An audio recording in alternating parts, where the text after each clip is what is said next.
Hello and welcome to ColoradoTriathlete.com. We're talking today with two-time Ironman world champion Tim DeBoom. Tim has other Ironman wins to his credit, including New Zealand and California.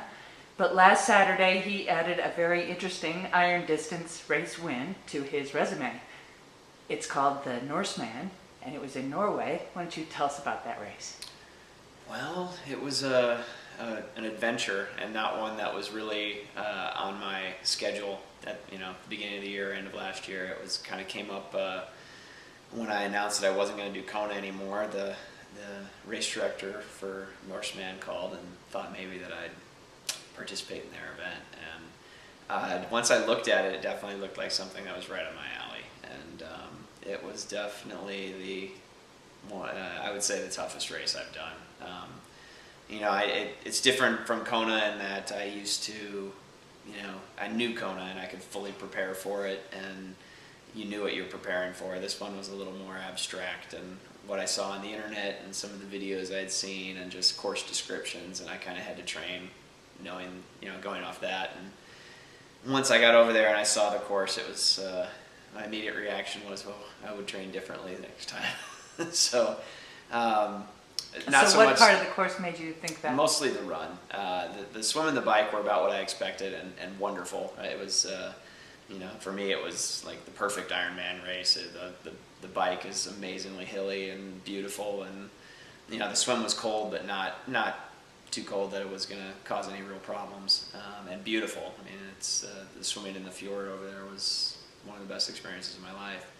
But the run, I drove it the week before, and I, drove the first 25K, and it wasn't anything bad. I was like, this isn't bad. It's going to be pretty. It's around a lake, and then all of a sudden you hit. But at the time, I just saw this hill, and I knew that you had to get to the top of the mountain, and there was a 5K section of trail that you were on at the end. But I didn't know leading up to that was a 12K section of road that was just 10% grade, straight uphill. And that was what caught me off guard mostly, and it made me blink. It made me a little daunted, and I was glad I had a week to wrap my head around it and be like, okay, I know I didn't train quite for this part of it, but I'm a good hill runner and I'll get it done. So that was a tough part. You get through 25K of the bike or of the run, and then you hit what they call Zombie Hill, and I didn't know it was called that until afterwards, but it was definitely a good description. So it was a beautiful event, and definitely a good experience. I'm proud to have it, that title under my name. It's definitely one of my more memorable wins.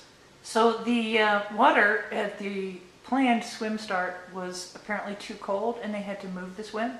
Yeah, they have the hydro plants, electric plants that are around this fjord and the rivers and stuff, and they were supposed to not, turn them off in the days leading to the event, so you wouldn't have this mass turnover of temperature in the water, but I guess they didn't, and with that and the cruise ship that comes into this fjord, it really brought up the bottom water and dropped it from 55 degrees down to like 45 degrees, and so obviously we couldn't swim in that kind of temperature, and so they moved it 20 kilometers away, which just made the bike 20 kilometers longer. And I got a good chuckle out of it because I like, what other race is going to do that? Here in the States, if they added 20K to the bike ride, people would just go ballistic, and not one person complained with this thing. It was just like, okay, 20K longer on the bike.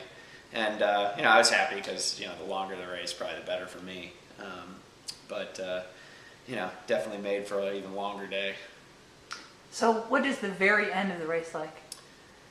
I do a lot of hiking around here, so I was prepared for that part of it, and it was just this like 1,500 meter slog up this rock scree kind of hike. Not good footing, not really runnable. You could billy goat it a little bit, but it was pretty much like power hiking. I do Sanitas here in Boulder all the time, and I compare it to that but twice as long, something like that, twice as long as what that climb is. And it was fun because that's where my brother Tony who was my crew for the day, but at that point, you have to have someone with you on that part of the mountain, or no one enters the mountain alone. You have to have a crew member hike with you, and so it's fun. We were able to. He just kind of led the way, so I didn't have to think about the trail markings, and then we just got up to the top. So we were lucky. We had a beautiful day at the top there. The rest of the day was all over the place. Had freezing rain, had totally hot sunshine, and then getting up there was actually pretty pleasant. So every athlete has to provide their own crew for this race. You just mentioned Tony, your brother, was part of your crew. Who else was on your crew? It was Eric Wynn, who is a photographer and now I think videographer in the sport. He did a great job, but having those guys out there, it was a blast. It was one of those races where I hadn't had that before. Where you never really felt alone out there, because around the next bend there was my crew. And they were just always one step ahead of me, and there were no aid stations anywhere except for a couple on the hill of the run. On the paved part of the hill, they had set up some aid, but for the most part, those guys, we had a pretty good system. It was just pass me a bottle at top and bottom from every hill, basically, and then once after the 25K point of the run, they could actually, like Eric actually ran with me for a while on Zombie Hill. That was allowed, and headphones were allowed at Zombie Hill. So those were two things that made a big difference. You plop in a headphone with a song, and Eric's able to run next to me at that point and just hold my bottles and stuff instead of me having to hold the bottle the whole time. So those little things that make it doable. You have expressed interest in the past of doing unusual endurance events. You were training for Leadville some years ago and were unable to compete because you had a foot injury, and you tried doing the Leadville 100 mountain bike race and had a mechanical. What other kind of events like that are you thinking about in the future?